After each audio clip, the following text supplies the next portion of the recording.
जोहार, मैं राजेश कुमार। यार बस छोटा सा विनती कर रहे हैं कि हमको मिशन 5000 में है सब्सक्राइबर की ओर।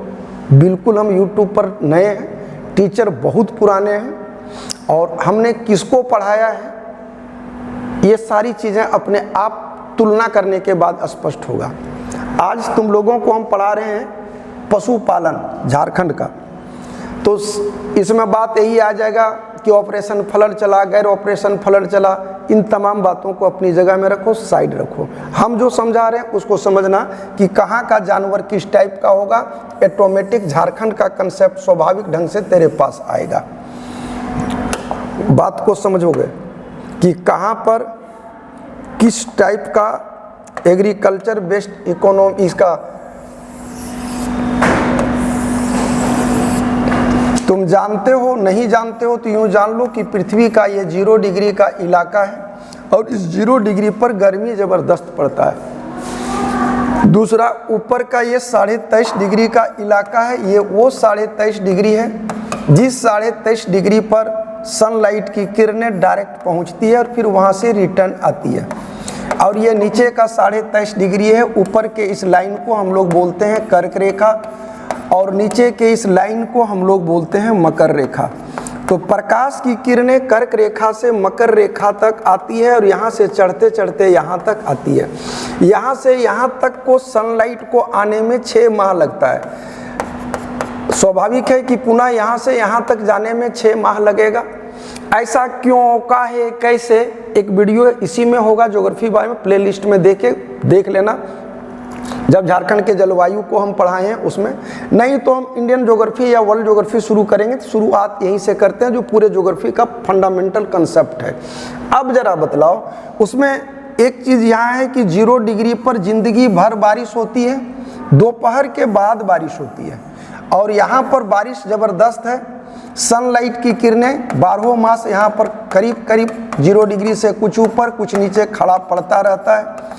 तो इस कंडीशन में यहाँ पर जो बारिश होती है 0 डिग्री पर, वो ज़बरदस्त बारिश है। सनलाइट की किरणें भी ज़बरदस्त है। एक बात बतलाओ, यहाँ पर कभी भी खेती हो सकता है क्या?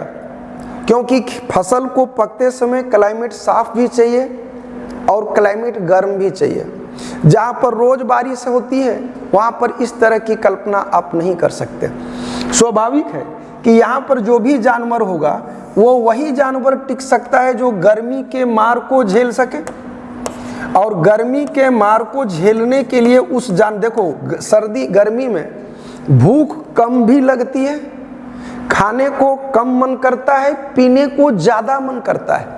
खाने को कम मन करता है, पीने को ज़्यादा मन करता है। खाने को कम मन करता है, पीने को ज़्यादा मन करता है। बतलाओ, इस ग्लोबल पोजीशन में जो भी जानवर होगा वो खाएगा कम, पिएगा ज़्यादा और श्वेत ग्रंथियाँ खुली होनी चाहिए ताकि पसीना निकल सके। तो इस ग्लोबल पोजीशन के जानवर, एक तो सनलाइट ज़्यादा है इसलिए काला तो होगा ही, स्किन पतला होगा, खाएगा कम। जरा 23.5 डिग्री लो, ये वो ग्लोबल पोजीशन है जिस ग्लोबल पोजीशन में हर 6 महीना में सर्दी और गर्मी का प्रकोप है, मतलब दोनों आता है। अब तुम ही बतलाओ कि यहाँ पर दोनों टाइप का क्लाइमेट है तो यहाँ पर दोनों टाइप की खेती भी होगी। एग्रीकल्चर के लिए बेस्ट स्कोप है, लेकिन इस इलाका में जो जानवर होगा दोनों टाइप का जानवर पाया जाएगा। मतलब कुछ गर्मी को भी बर्दाश्त कर लेगा, कुछ सर्दी को भी बर्दाश्त कर लेगा। उस टाइप का मतलब भेड़ भी पाल सकते हो, बकरी भी पाल सकते हो। बकरी गर्मी को बर्दाश्त कर लेता है। यूं भी देखते हो राजस्थान बकरी के मामले में आगे, नस्ल भी वहाँ का उस टाइप का है।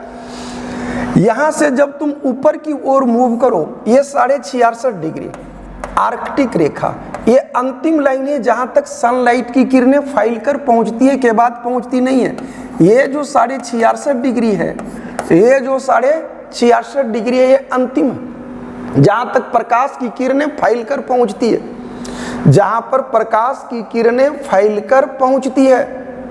अब तुम ये बतलाओ कि ये जो 66.5 डिग्री ग्लोबल पोजीशन है, यहाँ पर कड़ाके की सर्दी होगी या नहीं? जमीन बर्फ आच्छादित होगा कि नहीं। दूसरी बड़ी चीज, यहां पर किसी भी कीमत पर धान की खेती कर सकते हैं या वैसा कोई खेती जिसको हाई हीट चाहिए, जिसको जबरदस्त गर्मी चाहिए, जिसको पानी चाहिए। यहां बारिश भी होगा तो स्नोफॉल होगा, तो यहाँ जो भी जंगल होगा शंकुधारी होगा और थोड़ा बहुत जो भी खेती होगा सर्दियों का अनाज हो सकता है। लेकिन जरा पशु पर लो, एक तो कड़ाके की सर्दी है, यूं भी सर्दियों में भूख ज्यादा लगती है, प्यास कम लगती है, और हम लोगों के बॉडी से ऊर्जा रिलीज ना हो इसके कारण श्वेत ग्रंथियों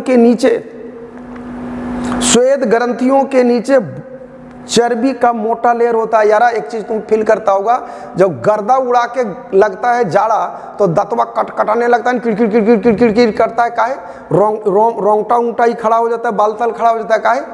क्यों? क्योंकि जब बॉडी से एकाएक टेम्परेचर बाहर एब्जॉर्ब होने लगता है, इन्वायरमेंट खींचने लगता है, क्योंकि हम लोगों के बॉडी का तापमान तो बरहमासा 37 डिग्री होगा। अब 37 डिग्री होगा, बरहमासा होगा। अब एकाएक टेम्परेचर डाउनफॉल होने लगे, जाड़ा का टाइम है, क्योंकि हीट हमेशा हाई से लो की ओर जाता है, तो बॉडी से टेम्परेचर ज्यादा एब्जॉर्ब होता है, ठंड इसी कारण हम लोगों को लगती है। तो उस कंडीशन में क्या होगा, बॉडी टेम्परेचर डाउनफॉल हो जाएगा, एकाएक टेम्परेचर डाउनफॉल हो जाएगा, या तो ठंडा मार देगा या तो विकेटे दे दोगे।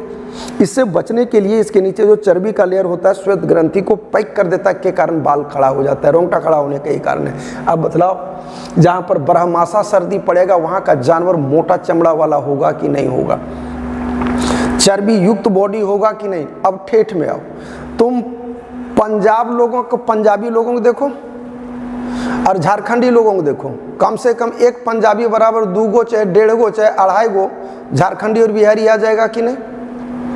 वो ग्लोबल पोजीशन के कारण है। पंजाब के गाय बैल बछड़े को देखो और झारखंडी गाय बैल बछड़े को देखो, देखते के साथ अंतर स्पष्ट हो जाता है कि नहीं। तो अब आती है बारी झारखंड की। उम्मीद है कि यहां तक का कंसेप्ट तुम लोगों को फरिया गया होगा, बुझा गया होगा। अब ले लो पूरे झारखंड के ग्लोबल पोजीशन को, तो तुम जानते हो कि झारखंड में रांची से 23.5 डिग्री की लकीर गुजरती है कि नहीं। क्योंकि रांची से गुजरती है तो इस 23.5 डिग्री से ऊपर, इस 23.5 डिग्री से ऊपर और 23.5 डिग्री से नीचे 2 टाइप का क्लाइमेट हो जाएगा। ऊपर ज्यों जाओगे क्लाइमेट ठंडाता जाएगा, नीचे आओगे तो गर्माता जाएगा, गर्मी बढ़ेगी। तो यहाँ पर 23.5 डिग्री ग्लोबल पोजीशन का इफेक्ट पूरे झारखंड में। तो यहाँ पर पशुधन के मामले में बहुत अधिक संपन्नता नहीं आ सकती। यहाँ के स्किन का, जो जानवर का स्किन होगा पतला होगा, श्वेत ग्रंथियाँ बिल्कुल खुली होगी, और यहाँ पर जो उतना चाहिए संसाधन पशुओं के डेवलपमेंट के लिए, इसके लिए उतना उपयुक्त क्लाइमेट झारखंड में नहीं हो सकता। हमने ग्लोबल पोजीशन के माध्यम से इसको समझाया। इसी में चला था यारा एक चीज कि झारखंड की में जो से दूध की जरूरत की आपूर्ति के लिए महानगरों में कैसे इसकी आपूर्ति की जाए। तो महानगरों में दूध की आपूर्ति के लिए चलाया गया था ऑपरेशन फ्लड, जिसको तुम लोग बोलते हो श्वेत क्रांति। और श्वेत क्रांति को चलाने के लिए जितना रकम चाहिए वो रकम कहाँ से मिलेगा, तो इसके लिए रकम यूरोपीय आर्थिक समुदाय और विश्व बैंक ने फंड मुहैया कराया था। लक्ष्य था महानगरों में दूध की आपूर्ति को सुनिश्चित करना। तो यारा दूध की आपूर्ति को सुनिश्चित महानगर में करना, चूंकि वहां आदमी को रहने के लिए जगह ही नहीं मिलता है, साला गाय भैंस कहाँ से पालेगा। तो अब सेकेंड फेज आया ऑपरेशन फ्लड का, द्वितीय चरण की, जहां 10 लाख की आबादी हो, और अब तो गांव देहात तक पहुंचाने की बात आ गई। अब आ गया कि झारखंड में ऑपरेशन फ्लड के जगह पर क्या चलाया गया। तो झारखंड में जो भी उपलब्ध पशुधन है, उस पशुधन के नस्ल को सुधारने के लिए 2 प्रोजेक्ट चलाया गया। एक का नाम है गोकुल ग्राम योजना, और दूसरा चला कि जो भी जानवर है उसको पौष्टिक आहार दिया जाए, उसके लिए चलाया गया गैर ऑपरेशन फ्लड, 2 पॉइंट देखो कहीं लिखा हुआ होगा। हाँ, गोकुल ग्राम योजना, ये गोकुल ग्राम योजना है पशुओं के नस्ल को सुधारने के लिए। गौर करो, राजीव गांधी के कालखंड में हर एक तुम्हारा ब्लॉक में साढ़ उन्नत नस्ल का छोड़ा गया था ताकि बछड़े का नस्ल सुधर सके। सेम कंसेप्ट रखना, इस प्रोजेक्ट का नाम रहा गोकुल ग्राम योजना। और जानवरों को पौष्टिक आहार प्रदान करने के उद्देश्य से चलाया गया था गैर ऑपरेशन फ्लड। देखो, गैर पर दिमाग में रखना, ऑपरेशन फ्लड में मीनिंग चेंज हो जाएगा। गैर ऑपरेशन फ्लड का ये मीनिंग है। इसका उद्देश्य क्या था? पौष्टिक आहार प्रदान करना। उद्देश्य क्या था? पौष्टिक आहार प्रदान करना। उद्देश्य क्या था? पौष्टिक आहार प्रदान करना, ताकि जो भी जानवर है शरीर से तंदुरुस्त हो, मजबूत हो, मसल्स हो, ताकि वो क्या दे सके? दूध उत्पादन ज़्यादा हो। अब कुछ चीज़ें ले लो। यहाँ का जानवर का एवरेज 0.80 ग्राम, मतलब करीब करीब 1 किलो के आसपास यहाँ का जो है जानवर दूध देता है। दूध की उपलब्धता है 140 ग्राम। और डेयरी उद्योग 4 जगह है, रांची, बोकारो, जमशेदपुर और धनबाद। 4 जगह हो गया, रांची, बोकारो, जमशेदपुर और धनबाद। ऐसे ही मछली जो पालन होता है, फिशरीज, उसका हैचरी, उसका बच्चा जो यहाँ तैयार किया जाता है, जिसको बीज ला करके तालाब हम नहीं छोड़ते हैं, तनी तनी को जो रहता है इतना इतना को मछली, तो कहीं तो उसका बीज तैयार होता होगा ना। तो झारखंड में कहाँ होता है? तो उसका दिमाग में रखना PhD। क्या हम बोले? PhD कहीं होगा लिखा हुआ। हाँ, PhD का मतलब क्या हुआ?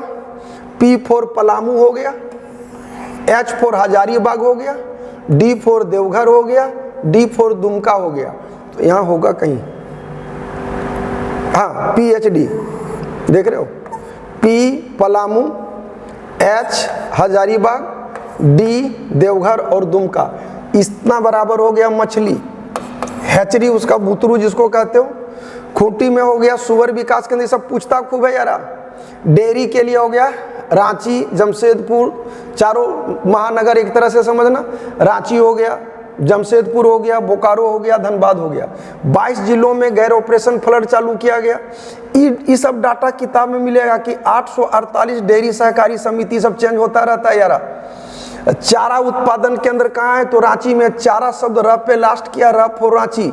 सुअर के लिए हो गया होटवार, कांके, जमशेदपुर, गोरैया कर्मा। खूंटी में सुअर विकास केंद्र स्थापित है। रांची के शालीमार में मत्स्य प्रक्षेत्र और मत्स्य प्रयोगशाला। डोरंडा में, देखो डोरंडा में किसान को एजुकेशन दिया जाता है कि एग्रीकल्चर कैसे करना है, और रांची में आ जाता है फिशरीज के लिए, मछली के लिए। तो पशुधन पर इतना आता है। तो इसमें ऑब्जेक्टिव में आ गया हैचरी के बारे में ज़्यादा, PhD हो गया। गैर ऑपरेशन फ्लड का मतलब साफ हो गया कि जानवर को अच्छा भोजन दिलाना है। गोकुल ग्राम में है कि यहाँ के नस्ल को बदलना है। PhD में हैचरी हो गया। एग्रीकल्चर के लिए बिरसा मुंडा में हो गया कॉलेज। सुअर के लिए होटवार में हो गया, जमशेदपुर में हो गया, गोरैया कर्मा, कांके, इस सब में आ गया। तो ये सब सारा चीज़ आ जाता है जो कहलाएगा झारखंड का agriculture animal husbandry based economy. तो इस वीडियो में इतना ही रखते हैं, लेकिन क्योंकि अगला हम लोगों को पढ़ाना है जंगल वन संपदा। ये 2 टाइप का होगा, एक जो गवर्नमेंट ने बांटा है सो, और एक है प्राकृतिक रूप से बंटवारा है सो। तो गवर्नमेंट ने बांटा है वो अलग इशू हो जाता है, प्राकृतिक रूप से है वो अलग इशू हो जाता है। तो अगर कष्ट ना हो तो यारा लाइक और सब्सक्राइब कर देना। मिशन 5000 की ओर है, क्योंकि हमारा चैनल बने 20 से 25 दिन ही हुआ है। अभी 24 तारीख को 1 माह पूरा हो जाएगा और तुम लोगों का स्नेह अच्छा खासा मिल रहा है। Thank you so much.